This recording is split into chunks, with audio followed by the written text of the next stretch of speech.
Ranaghat ADJ আদালতের দিকেও আমাদের আজ নজর থাকবে, তার কারণ সেখানেও আজ সাজা ঘোষণা।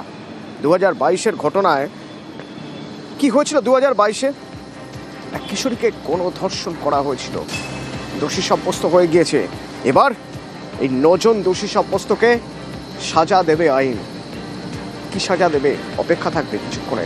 তার আগে এখান থেকে আমার সঙ্গে রঞ্জিত রয়েছেন, একবার রঞ্জিতের সঙ্গে কথা বলবো। রঞ্জিত, 3 বছর আগের ঘটনা 2022, কি হয়েছিল, কিভাবে চলেছিল তদন্ত প্রক্রিয়া এবং তারপর বিচারের মাধ্যমে আজ গতকাল দোষী সাব্যস্ত হয়েছে যারা, তাদের আজ সাজা ঘোষণা। আমি একটু ব্যাকগ্রাউন্ডটা জানবো তোমার।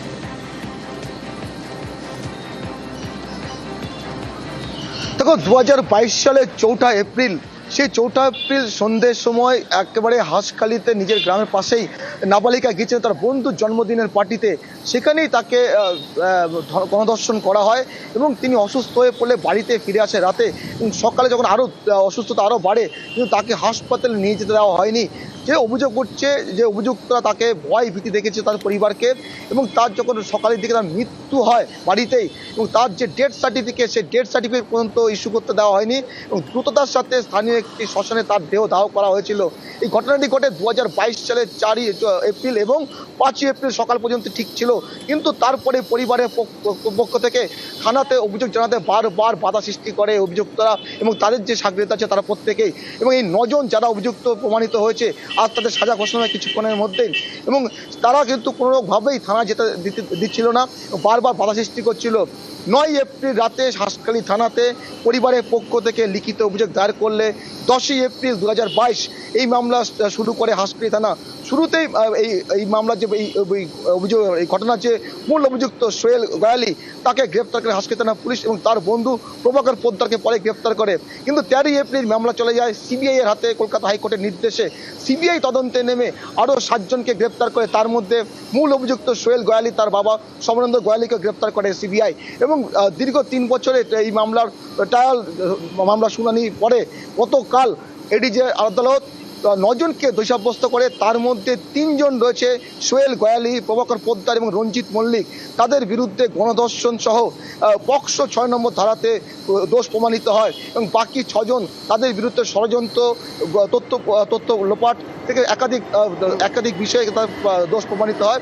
আজ কিছুক্ষণের মধ্যেই সাজা ঘোষণা হবে, এবং সিবিআই আইনজীবীরা বারবার কিন্তু একটা সওয়াল করছিলেন যে মামলার গুরুত্ব বুঝে এই মামলা দ্রুত নিষ্পত্তি করা হোক, এবং যে নাবালক একজনকে গ্রেপ্তার করেছিল, সেই নাবালকের তখন অপরাধ যখন করে তখন সে নাবালক ছিল, কিন্তু অপরাধের গুরুত্ব বুঝে আপিল করা হয়েছিল, সেক্ষেত্রে গুরুত্ব দিয়ে দেখা হোক, সেই আবেদনে সাড়া দিয়েছিল আইন বিচারক।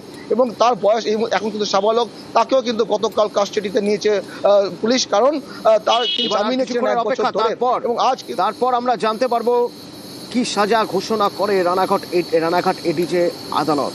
তার কারণ 2022, সেই 2022-এ নদিয়ার হাঁসখালিতে এক নাবালিকাকে গণধর্ষণ করা হয়েছিল। অতিরিক্ত রক্তক্ষরণে তার মৃত্যু হয়।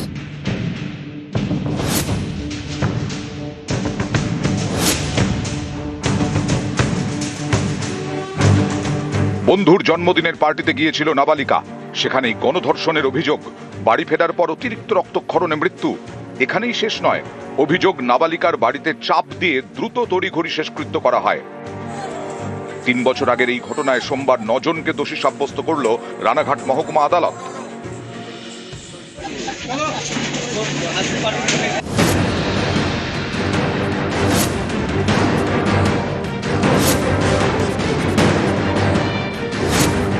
নয় এপ্রিল হাঁসখালি থানায় অভিযোগ দায়ের করে নিহত নাবালিকার পরিবার।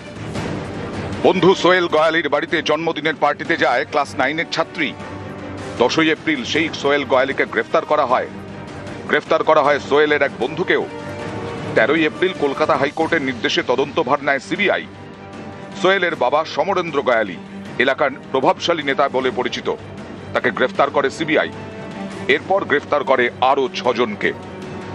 সোহেলের বাবা সমরেন্দ্র গয়ালির বিরুদ্ধে অভিযোগ ওঠে যে সেই ছেলেকে বাঁচাতে নাবালিকার বাড়িতে চাপ দেয়, যার জেরে তড়িঘড়ি শেষকৃত্য করা হয়। মোট 28 জনের সাক্ষ্য গ্রহণ করে রানাঘাট মহকুমা আদালত। 2022-এই সিবিআই চার্জশিট দেয়, আর 2025-এর 22শে ডিসেম্বর 9 জনকে দোষী সাব্যস্ত করল আদালত। মূল অভিযুক্ত সোহেল গয়ালি ও প্রভাকর পোদ্দার এবং রঞ্জিত মল্লিকের বিরুদ্ধে অনিচ্ছাকৃত খুনের ধারা দেওয়া হয়েছে।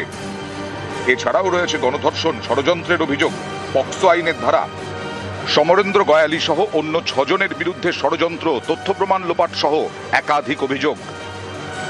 নদিয়া থেকে রঞ্জিত সরকার, নিউজ 18 বাংলা।